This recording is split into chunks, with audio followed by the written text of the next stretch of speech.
আশা করি সকলেই ভালো আছেন। আমাদের কিন্তু এনজিও অথবা বিভিন্ন কারণে স্ট্যাম্প সাইজ ছবির প্রয়োজন পড়ে। আজকে আমরা দেখব সাধারণ একটি ছবি থেকে কিভাবে স্ট্যাম্প সাইজের ছবি তৈরি করতে হয়।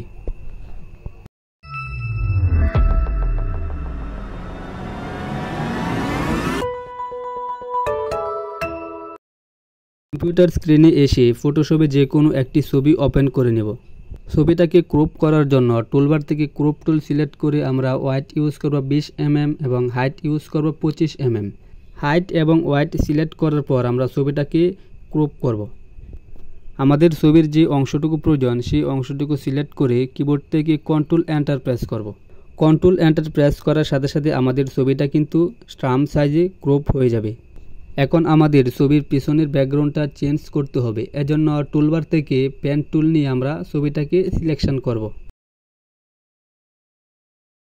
পেন টুল দিয়ে সিলেকশন করার সময় এই বাড়তি রেখাটি ডিলিট করার জন্য কিবোর্ডের অল্ট বাটনে চেপে ধরে বিন্দুর উপর মাউসের লেফট বাটন একটি ক্লিক করবেন।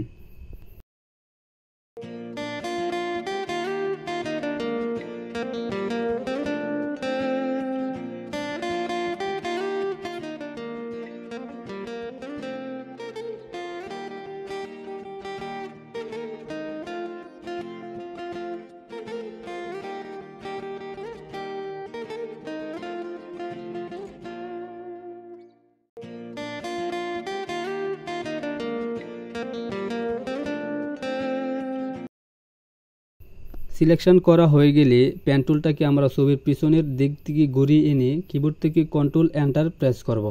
কন্ট্রোল এন্টার প্রেস করার সাথে সাথে আমাদের ছবিটা কিন্তু এখানে সিলেকশন হয়ে গেছে। ছবিটা সিলেকশন থাকা অবস্থায় কিবোর্ড থেকে কন্ট্রোল এল প্রেস করে একটি লেবেলিং নিয়ে আসবো। এখান থেকে আমরা ছবিটাকে একটু এডিট করতে পারবো।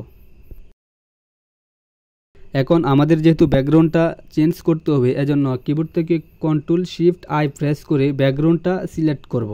এখান থেকে নিচের এই বক্সটিতে ক্লিক করে আমাদের ব্যাকগ্রাউন্ডে যে কালার ইউজ করব সেই কালারটি চয়েস করে দিতে হবে।